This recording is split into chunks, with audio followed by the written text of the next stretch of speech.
n'afa Nna na Nwa na Mmụọ Nsọ.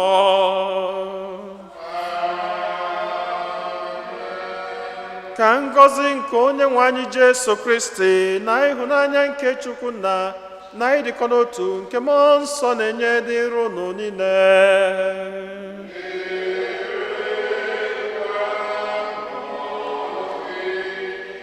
Ụmụnne m na Kristi, tata bụ ụka nke ise n'oge anyị ji eme ncheta ahụhụ nke dị nwe anyị Jesu Kristi.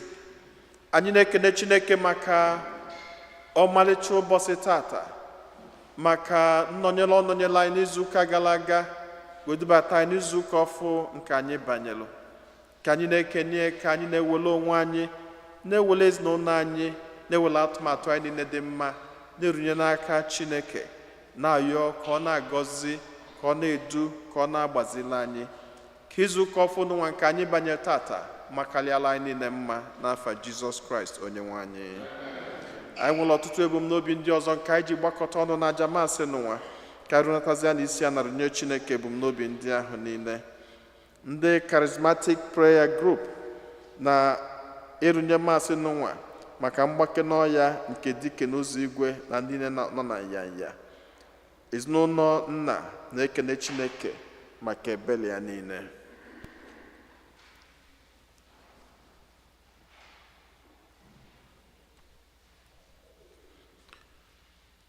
Ụmụnna, ka anyị kwado onwe anyị nke ọma maka nnukwu emme nke Yukarịstịa n'ụwa site n'ikwupụta njọ anyị.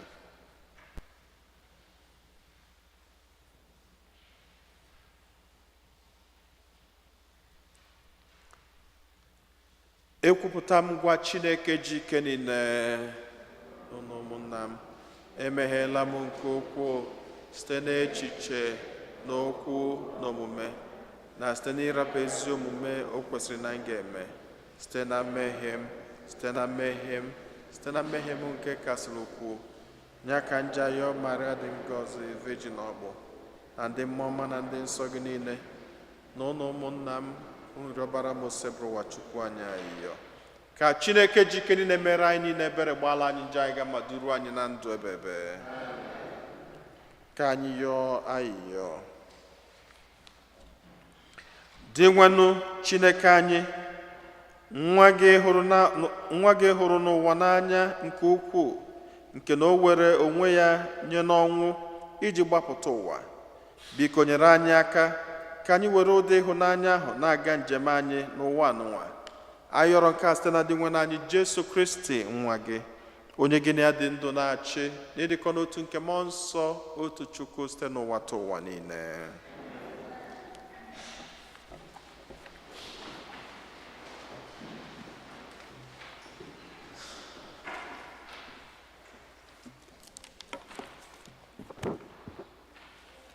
Ihe ọgụgụ ewetara n'akwụkwọ onye amụma Aịzaya. Lee ihe Onyenwe anyị kwuru, onye ahụ mere ka ụzọ gafee n'oké osimiri, bịakwa si na nnukwu mmiri kpọwaa okporo ụzọ, onye ga-eme ka ụgbọala na ịnyịnya na igwe ndị agha gbasara n'ọhịa ekulitekwa ọzọ, ewee menyụọ ha ka emenyụrụ ọkụ. Ọ dịghị mkpa ichetakwa ihe gara aga, ọ bụghị ihe mere mgbe ochie ka a ga-aga tụgharịwa n'obi.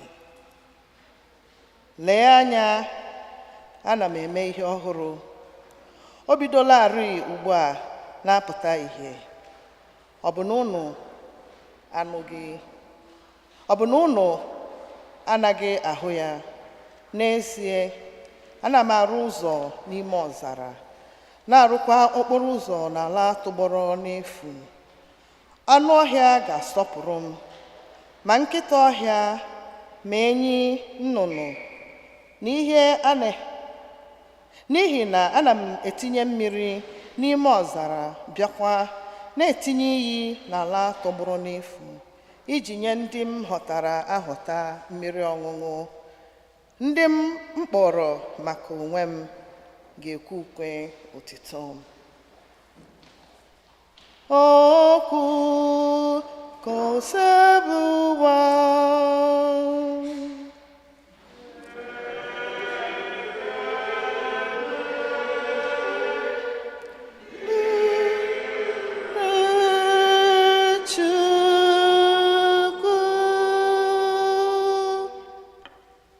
leenụ ọrụ ebube Onyenwe anyị rụrụ anyị, n'ezie obi dị anyị ụtọ.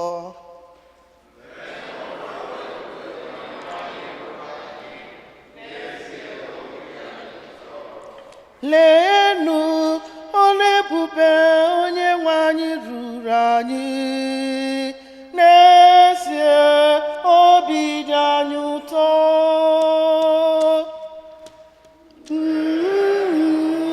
Ọrụ ebube Onyenwe anyị rụrụ anyị.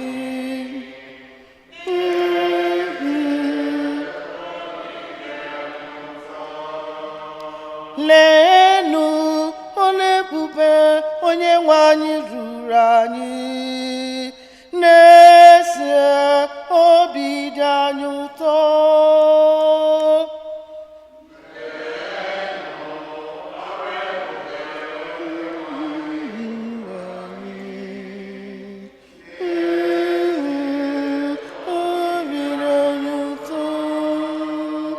Mgbe Onyenwe anyị zọpụtara Zayọn n'ọnọdụ igbo ohu, ọ dị ka ihe mere na nrọ.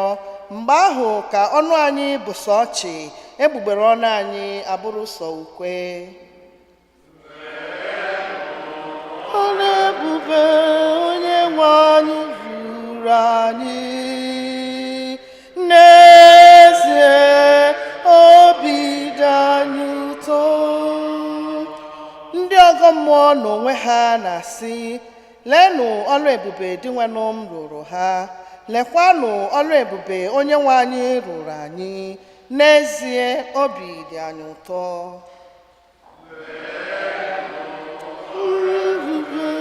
Onyenwe anyị rụrụ anyị, n'ezie obi dị anyị ụtọ. Onyenwe anyị zọpụta anyị n'ọnọdụ igbo ohu, dịka mmiri na-asọ asụ n'ime ala kpọrọ nkụ. Ndị bụ anya mmiri na-akụ mkpụrụ ha ga-eji ọṅụ ghọrọ ya.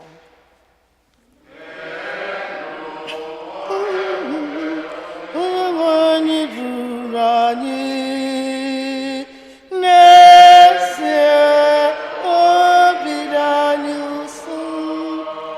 Ha bụ anya mmiri bụrụ mkpụrụ ihe ha ga-akụ na-eje n'ubi. Ha na-ekwe ukwe mgbe ha na-alọta burucha ihe owuwe ubi.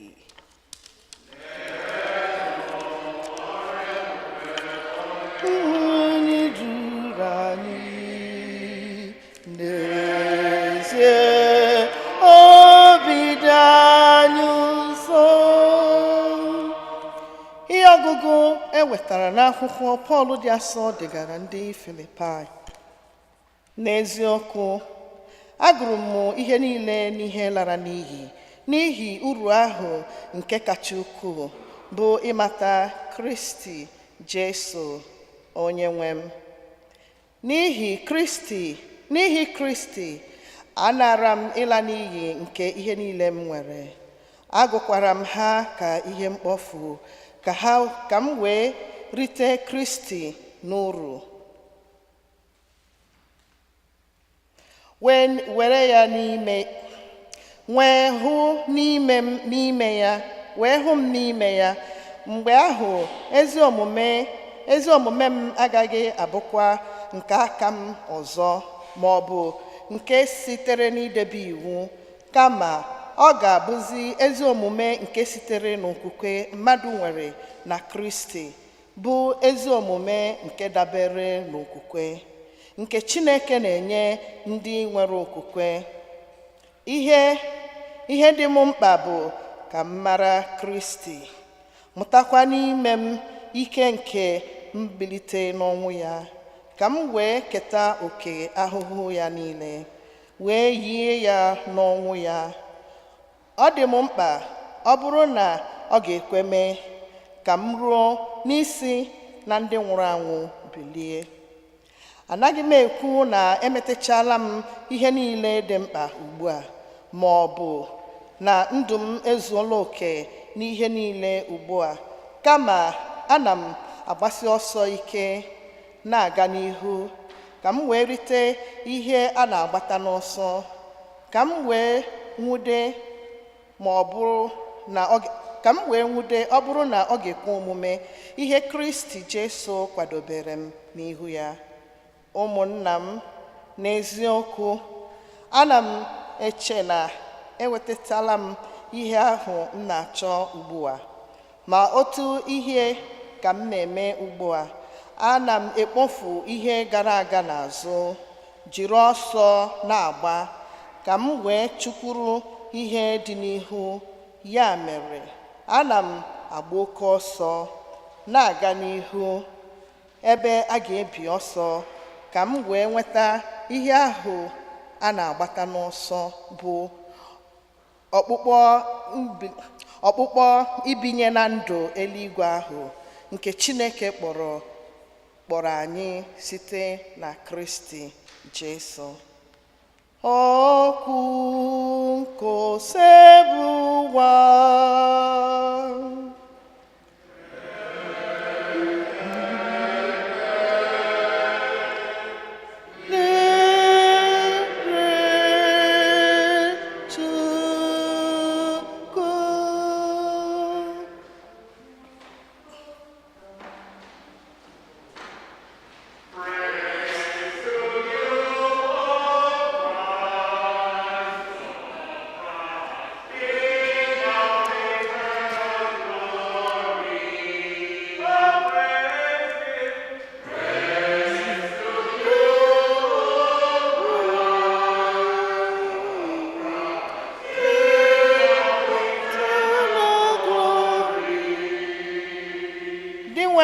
na-ekwu ugbu a sị, lọghachinụ azụ, were n'obi unu niile bịakwute m, n'ihi na abụ m sọ ebere na ịhụnanya.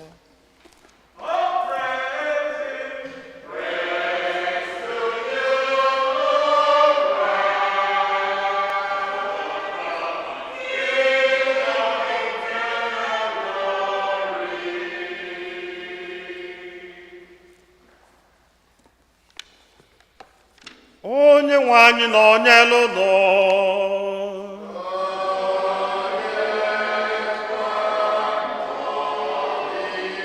Ihe ọgụgụ nke ya si n'oziọma dị nsọ nke Jọn dere.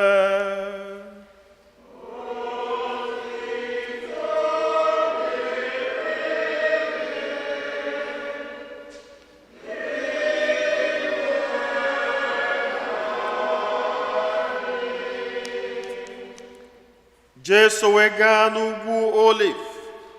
Mgbe o ruru isi ụtụtụ, ọ pụtakwara ọzọ n'ogige ụlọ nsọ. Mgbe ndị mmadụ bidoro na-abịakwute ya n'igwe, ọ nọdụrụ ala malite ịkụziri ha ihe. Ndị ode akwụkwọ na ndị Farisii wee kpụtara ya otu nwanyị ejidere ebe ọ na-akwa iko. Ha wee kwụba nwaanyị ahụ ọtọ n'etiti mmadụ niile. Ha wee sị ya, onye nkụzi, ejidere nwaanyị a ebe ọ na-akwa iko. N'iwu anyị, Moses kwuru na a ga-eji okwute tụgbuo nwaanyị mere ihe dị otu a. Ma gịnị ka ị kwuru? Ihe ha kwuru bụ ọnya ka e kwere ya, iji si n'okwu ọnụ ya nweta ihe a ga-eji ebo ya ebubo. Sọ ihe Jesu mere bụ iji nwayọọ hụdata ala, were mkpịsị aka ya na-ede ihe n'ala. Ma mgbe ha nọgidere na-ajụ ya ajụjụ, Jesu kwuritere sị ha, onye ọbụla n'ime unu nke na-emehiebeghị mbụ, ya buru ụzọ tụọ nwaanyị a okwute. Mgbe o kwuru ihe a, o hulatara ala ọzọ na-ede ihe n'ala. Ndị ahụ jiri nwayọọ nwayọọ na-apụ otu otu, malite na ndị okenye. Ha hapụrụ naanị Jesu na nwaanyị ahụ, onye guzorokwa ebe ahụ. Ha kwụbara ya. Mgbe Jesu kulitere, ọ sịrị ya, nwaanyị, elee ebe ha dum gara? Ọ dịghị onye ọbụla ọzọ mara gị ikpe? Nwaanyị ahụ zara ya, onye nwe anyị, ọ dịghị onye ọbụla. Jesu wee sị ya, mụ onwe m agaghị ama gị ikpe, kama lawa ugbu a, site ugbu a gawa n'ihu, emekwala njọ ọzọ. Oziọma nke osebruwa.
Amen.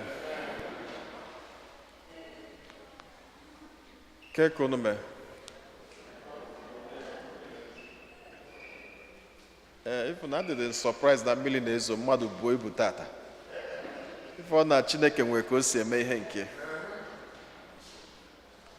Aka mara mma ka m ga-akụrụ gị Chineke mụọ.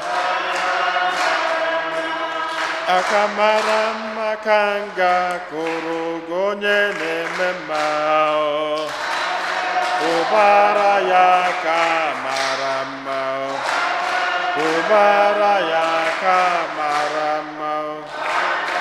Ụbara ya ka mara mma. Ụbara ya ka mara mma. Egwu mara mma ka m ga-agbara gị Chineke mụọ. Egwu mara mma ka ị ga-agbara gị onye na-eme mma. Gbabara ya ego mara mma.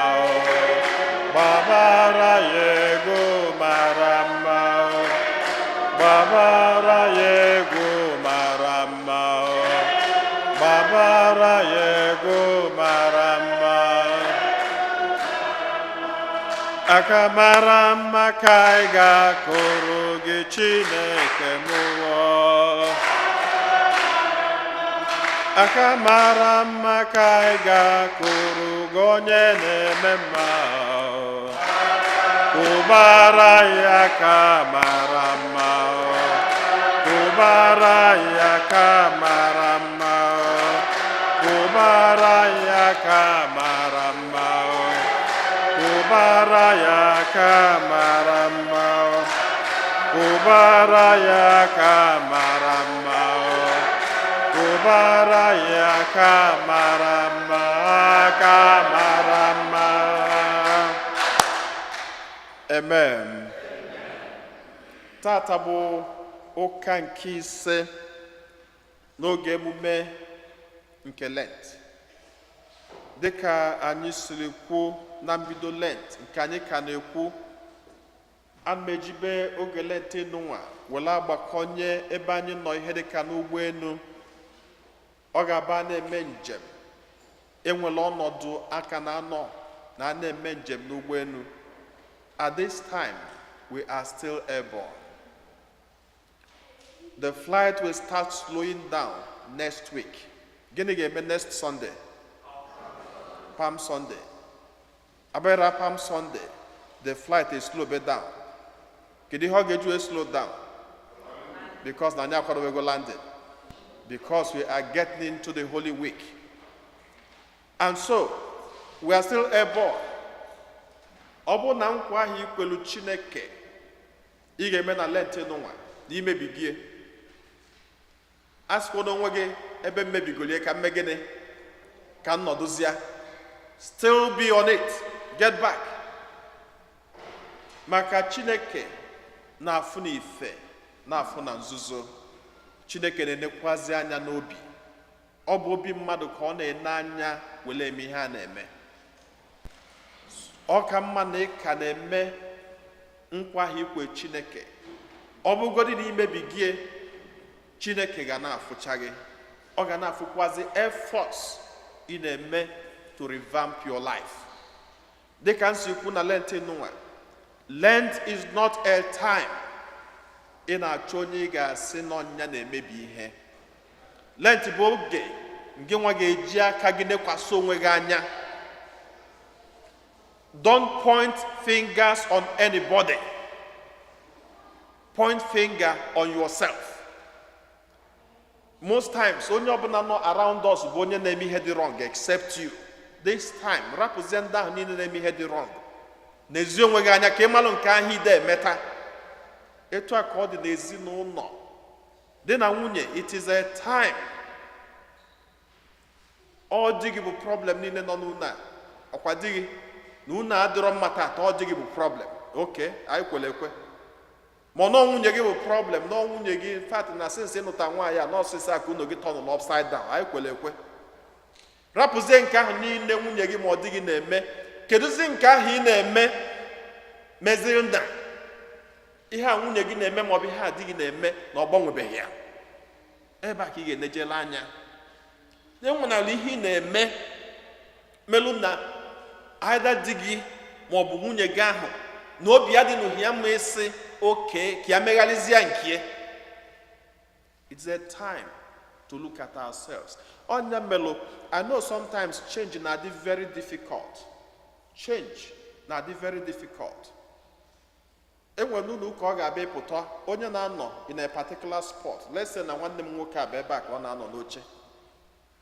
Ọbịa ụka ọzọ next Sunday, ọ bụ na mmadụ anọdụ n'oche a. Efia ihe ọ ga na-eme bụ ọnya si n'oche a megị na ọ pụrụ utu onye a. Because oche abụrụgo ochie, and to move to another seat adịla difficult. Anọ nwere ka ọ nọdụ n'ụka na-aka ụka. Obi ya ma adịzi na ya, so ihe obi ya ga-adị bụ ịfụrụ anụ ọhịa nọchiri ochie. Why? Because they have a problem with change. Mana Lenten season is a season of change because we have to work on ourselves for change. Onye menine n'ihe ọgụ nke mbụ ewetara n'akwụkwọ nke Aịzaya. Chineke sị ha, nya ga-enyezi ha ndụ ọzọ. Isaiah was a prophet of liberation to save the people from the old. Ihe bụ the second Exodus. The first Exodus was mgbe Pharaoh jidere ụmụ Israel n'oru. At a point in time, Chineke sent their Moses. Moses said, Pharaoh, let my people go. Ha banye promised land. Ha banye promised land. Gịnị mee? Ha chefuo ebe ha si bido. Maka ihe na-eme mmadụ bụ, as soon as we are comfortable, anyị echefu ebe anyị si take it off.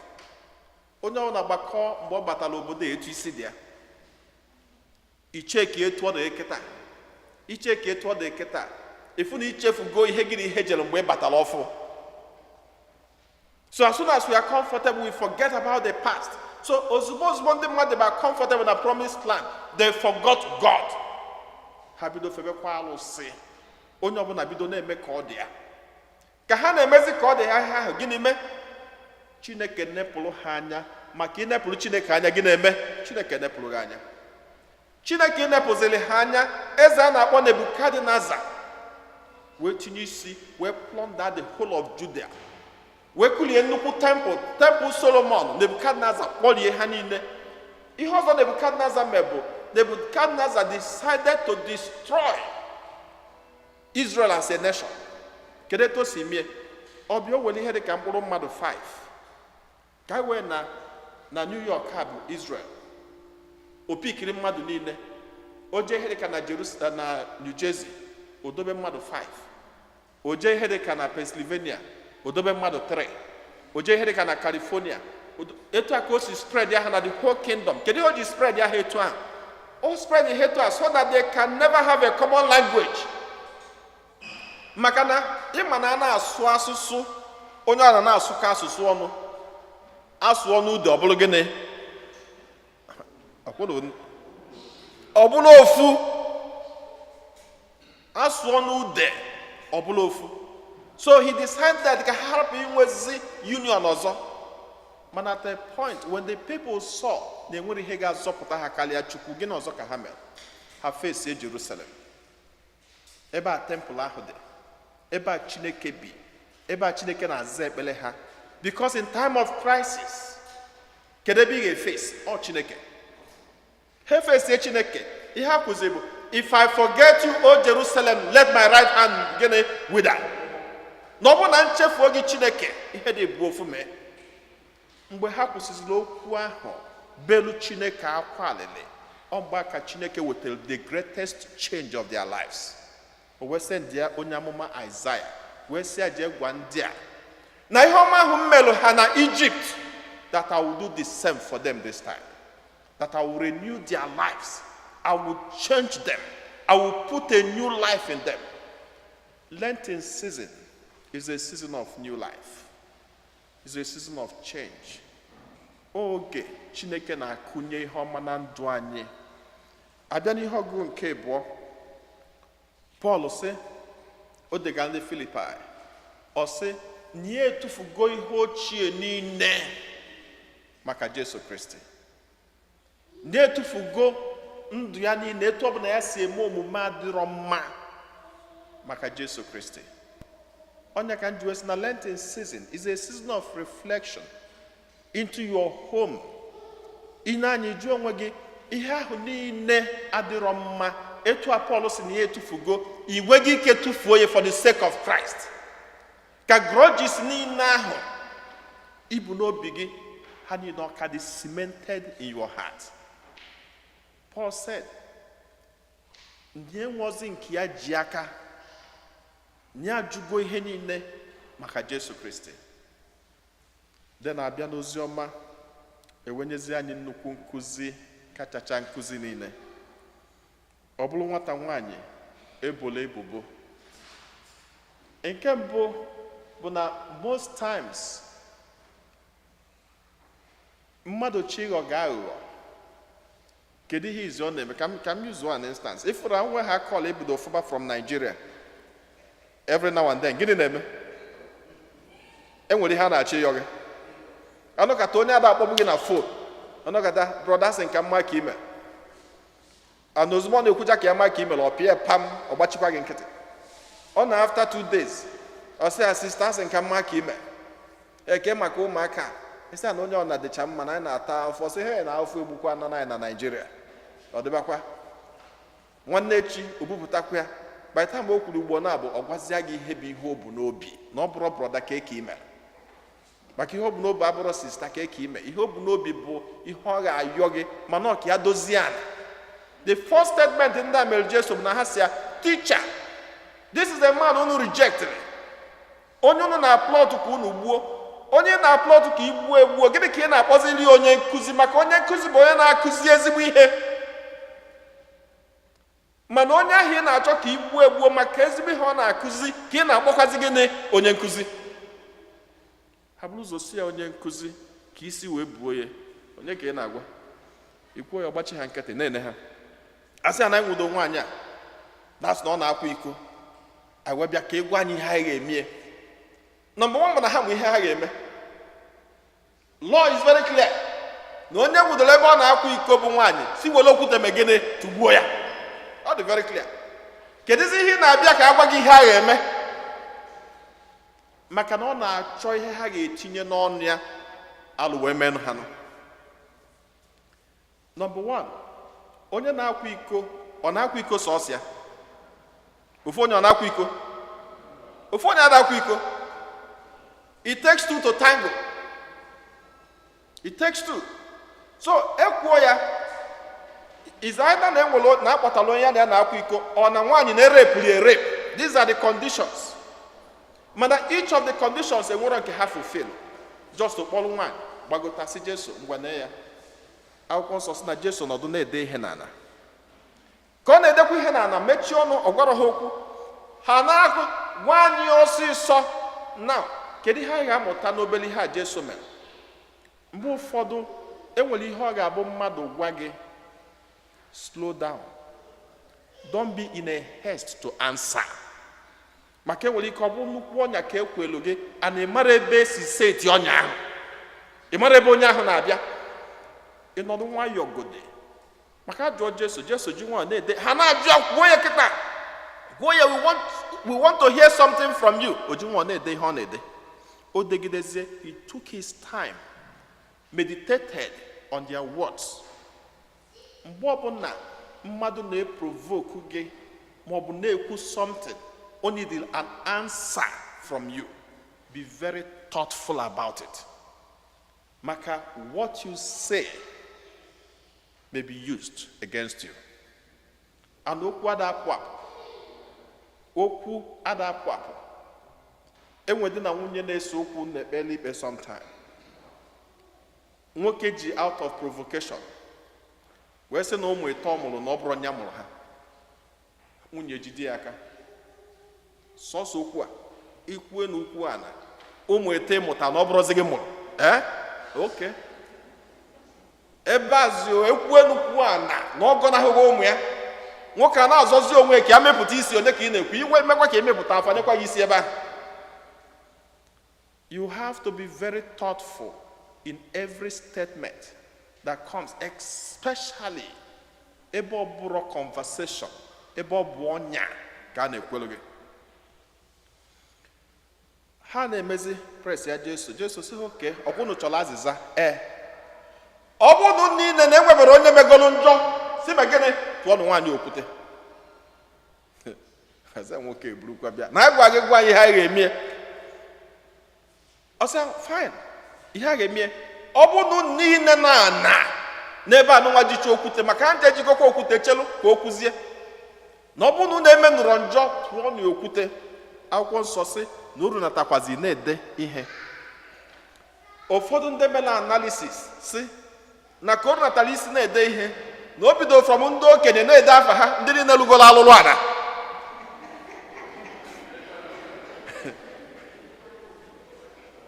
Maka ịma na anyị adịghị mma nwere ndị ọ bara uru.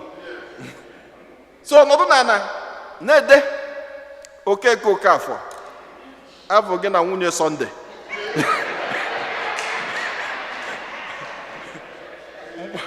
Mgbafọ Okori afọ gị na onye a. Mana ijikwa okwu na ị ga-atụ onye ọzọ, mana ihe nke ị mere eme ka kpuchiri ekpuchi o. Azụ ọ na-edezi onye nyụọ ọfụ afọ omegene. Ọna na ka anagidezi ihe dị na anagide na onye ọbụla nachara even one person akwụrọ. O gosi na enwekwu na onye dị ọcha n'iru Chineke kama na onye ezobelu nke ọ dịka nke ya maka. Aso n'ihe anyị nọ kịta bụ let ihe Jesu kụziri anyị, don't claim righteousness. Total submission. Nobody is pure.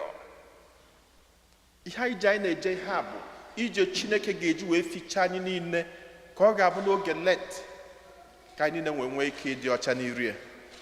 Ụmụnne m na Kristi, this is a season of change. This is a season of forgiveness. This is a season of mercy. Ka Chineke gọzie anyị niile site na Kristi onye nwe anyị.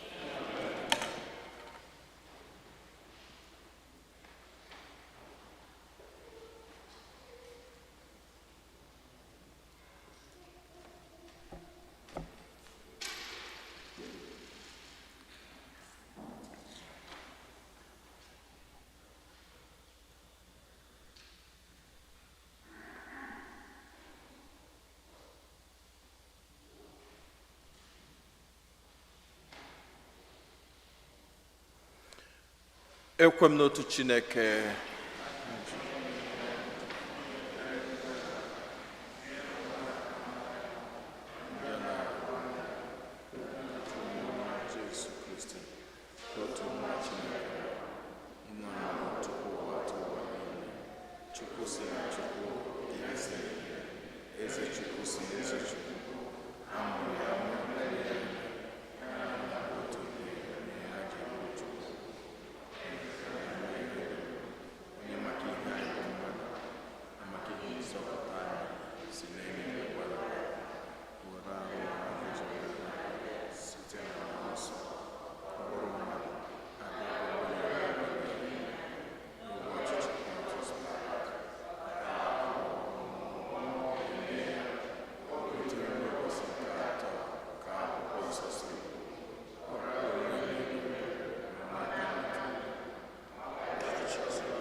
apọstọlik ekwupụta m otu baptizim nke mgbaghara njọ.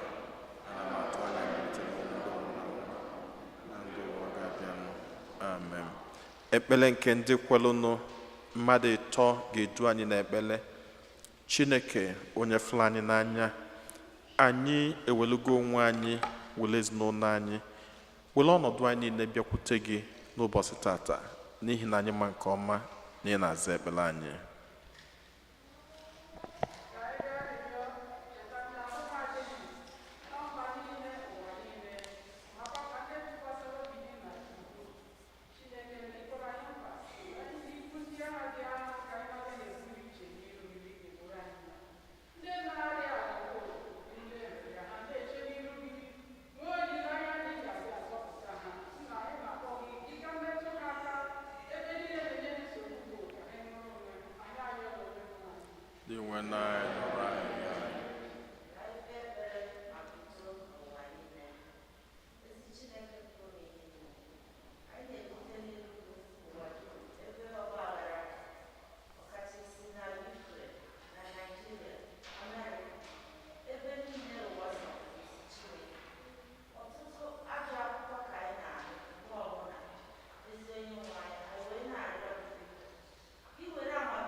Ka anyị natazie isi a narụnye Chineke ebumnobi ndị ọzọ niile.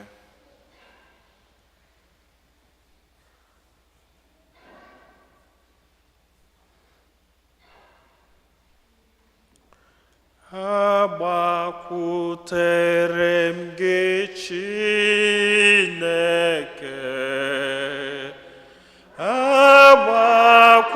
agbakwutere m gị onye nwe m. Ọ dịghị chi ọzọ m nwere.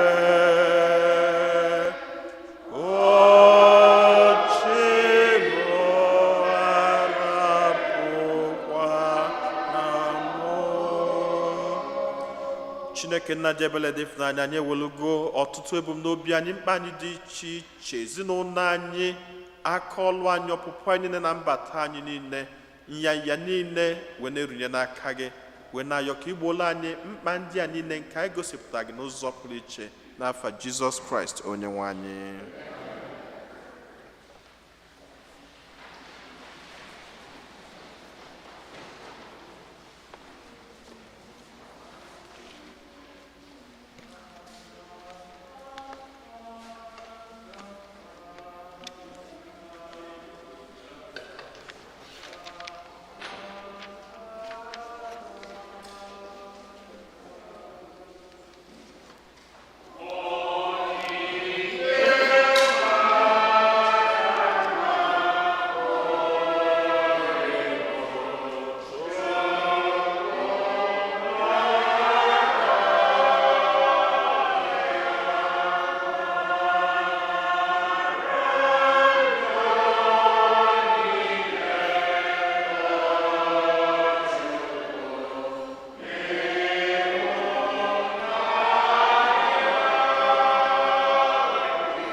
Nọba na ụmụnna m ka aja mụ na ụnụ na-achụ bụrụ ihe ga-asọ Chineke jike niile nara nọ.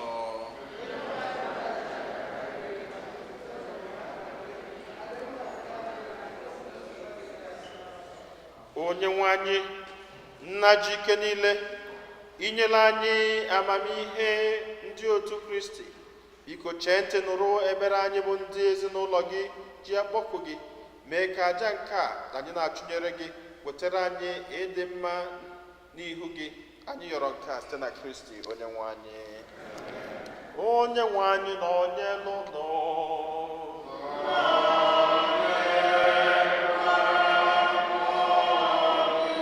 welite n'obi enu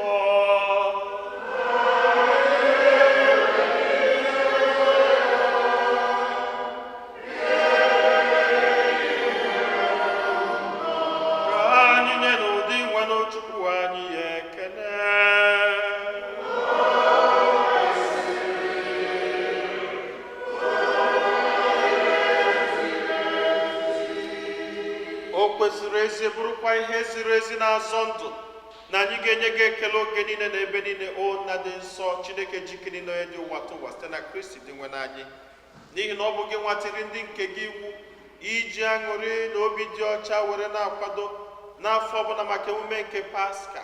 Ọ bụ site n'itinye obi anyị na ekpere na ọrụ nke ịhụnanya na site n'isonye ugboro ugboro n'emume niile nke nzukọ ji edo anyị nsọ ka anyị ji ejupụta na gracia nke ụmụ nke Chukwu.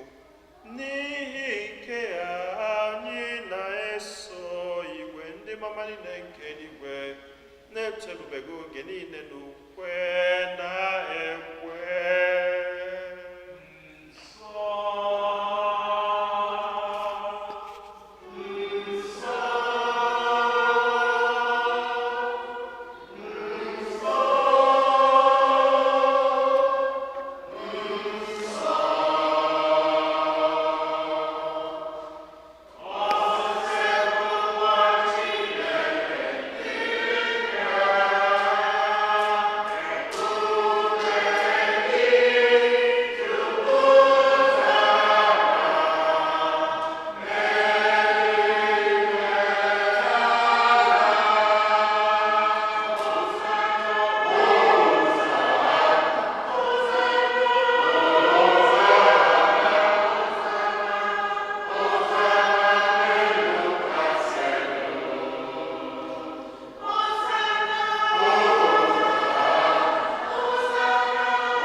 Nna anyị na-eso ezi eso gị na-edo ihe n'ụmụ nsọ, anyị arịọ ka ido onyinye ndị a nsọ site irukwasa ha mmụọ gị ka ha wee ghọrọ anyị arụ n'ọbara nke onye nwe anyị Jesu Kristi, onye bịara tupu edunye ya n'ọnwụ nke o jiri aka wee nara o were achịcha nye gị ekele na otuto nyawa ya, nye ya ụmụazụ ya sị, naranụ nke a rienụ ya ọnụ niile, nke a bụ arụ m nke a ga-eduru nye maka ọnụ.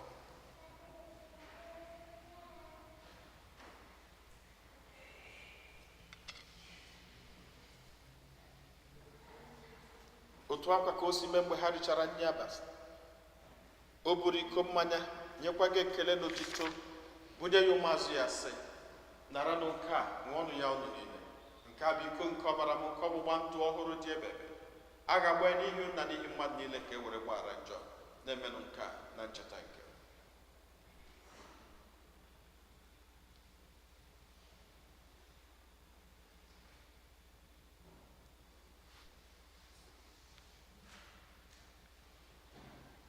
Ka anyị kwupụtanụ n'ihe omimi nke okwukwe anyị na-eme ugbu a.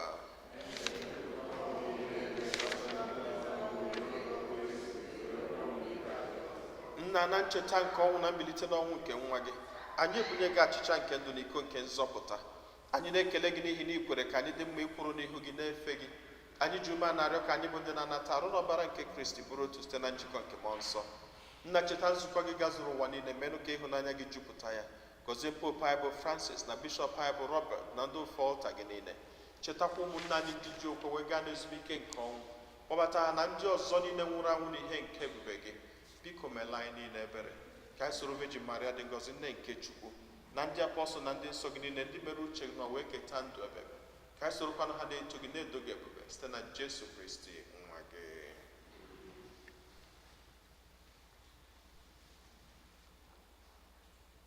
Ihe niile ekere eke na-eso ya bụ Kristi, na-esikwa n'ime na n'aka ya na-edekọ n'otu nke mmụọ nsọ, na-enye gị bụ Chukwu nna ji ike niile, nsọpụrụ na otito niile site n'ụwa ta ụwa niile. Nna anyị nọ n'eluigwe,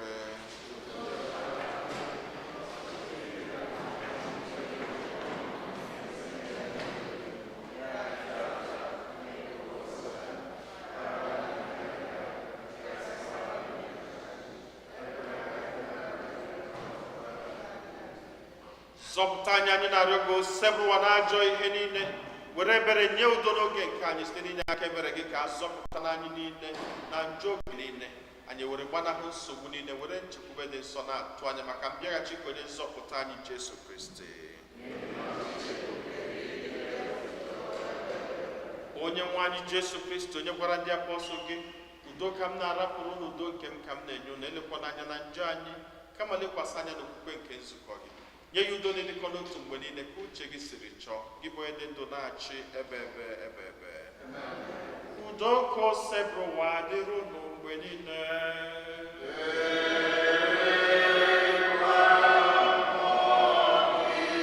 Nyerịta n'onwe unu wee kene udo.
Ụmụnne m na Kristi, n'elu n'ụwa atụrụ nke Chukwu, n'elu onye ahụ na-egbochapụ njọ nke ụwa, anyị na-enwekwa n'isi ọma bụ ndị agbọ n'ori nke nwa atụrụ Chineke.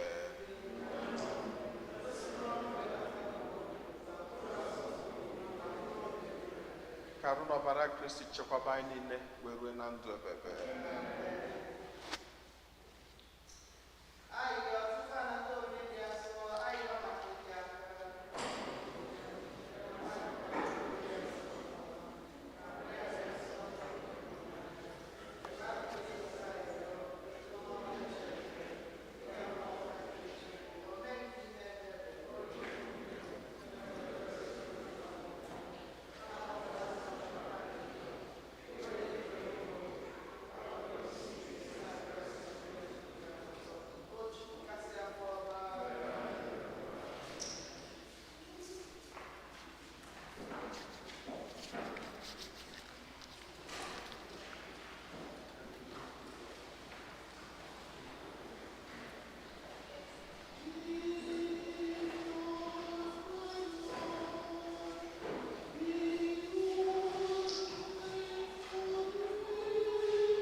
Ka anyị yọọ ayịyọ.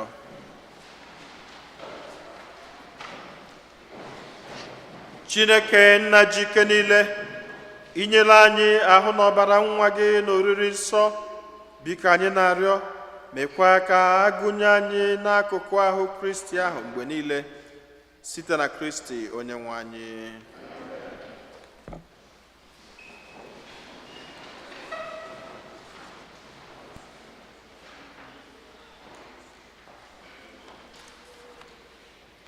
Otuto dịrị Jesu. Otuto dịrị Jesu. Second collection for Easter Mass remembrance. Biko, ndekwa anyị anyị unu.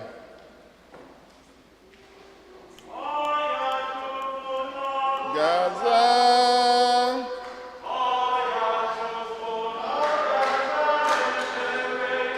Mezaya onye obiọma. Baya Chukwu n'ọgaza. Baya Chukwu n'ọgaza.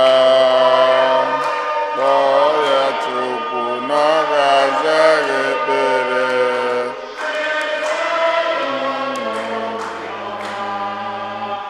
Baya Chukwu n'ọgaza.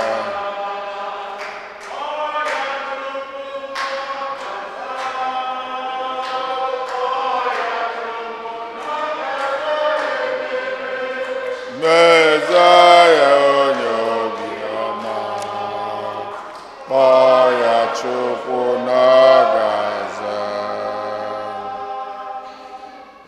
Otuto dịrị Jesu. Otuto dịrị Jesu.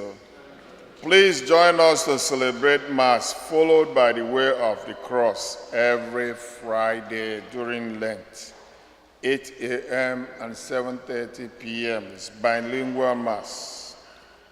If you are requesting Mass, please do so 2 weeks in advance so that it will be in the bulletin.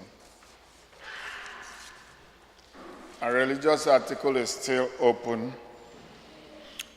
We need volunteers for candle lighting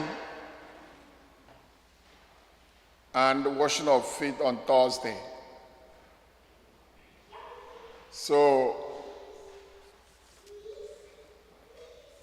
the bulletin, you put your name there because Karapi Miss, I know they represented all the time. I don't sure they won't go in So, because at least 2 people from our community here. And Unumakuna procession, and maybe on Good Friday in the evening. And they need volunteers. Are they just too long? Because of Undina Tobai and Aneja. So, because we need volunteers that will carry some of the items, the procession. It's not going to be long, because the time actually, washing of feet on Thursday, 8 p.m. 8 p.m. So you can see no number there. Iricha Dina Ipitawa. Station of the Cross for Friday, 1 p.m. Candle lighting, there 7 p.m. 7 p.m. candle lighting. Because here, the lectors, I think we also need volunteers to be part of the reading that day.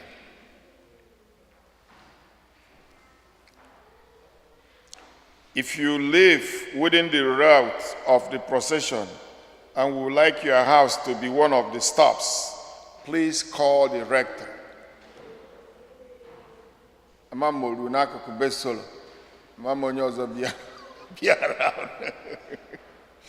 If you live around,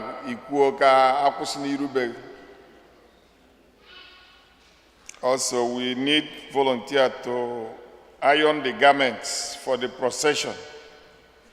Now, I want to iron the garments and the soldiers, all those things. Please join us for our Lenten retreat, Saturday 9th, from 2 to 5 p.m.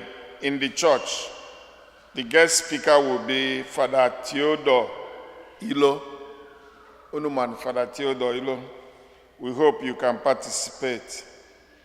There is a donation box in front of the altar to support Ukraine refugees. The monies collected will be sent to our diocese by tomorrow for distribution and assistance to those affected by the war in Ukraine. Thank you for your generous support. That is the box, because each day abasa ibia, more you can just walk up and tinye now. Unufuna ndị nna anyị na-ama mma tata wo ụbọchị aja agọzi ha. Chika dibia nye ndị nna onu.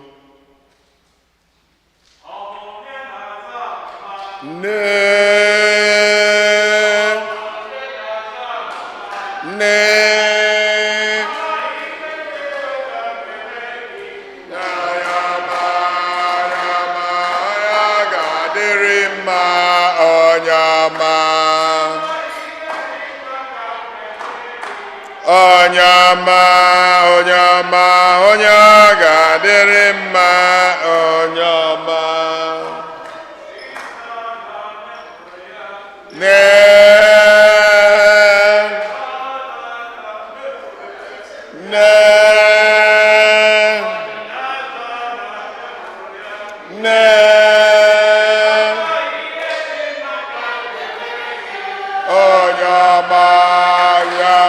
Onyaga derima, onyama.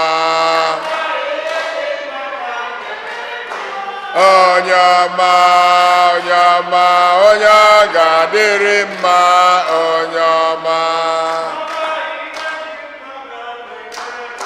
Onyama, onyaga. Kevin, it was in the oh.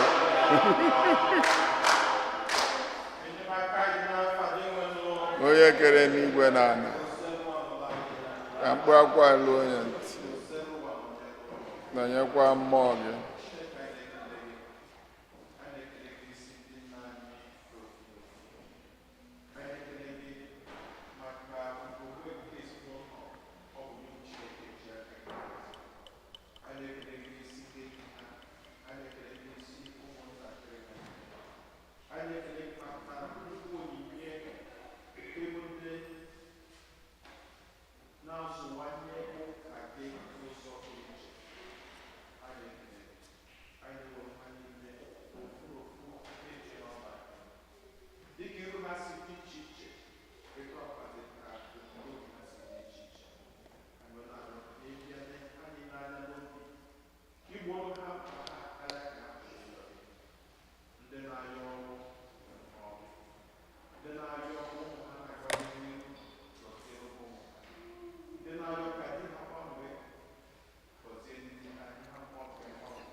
Amen.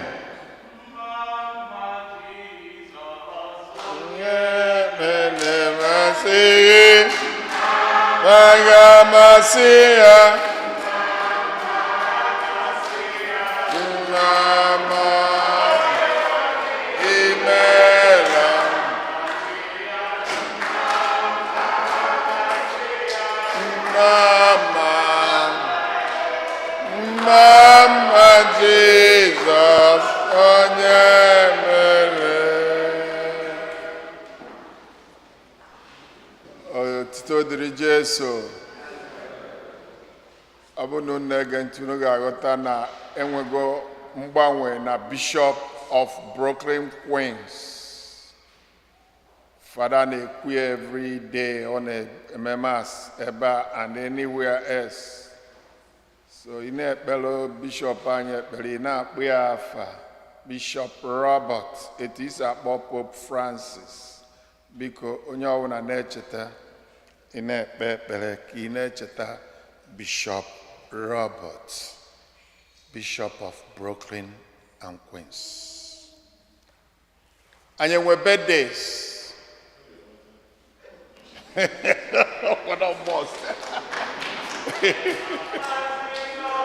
Lord be upon you. Biggest in the name. May the blessings of the Lord be upon you. Biggest in the name.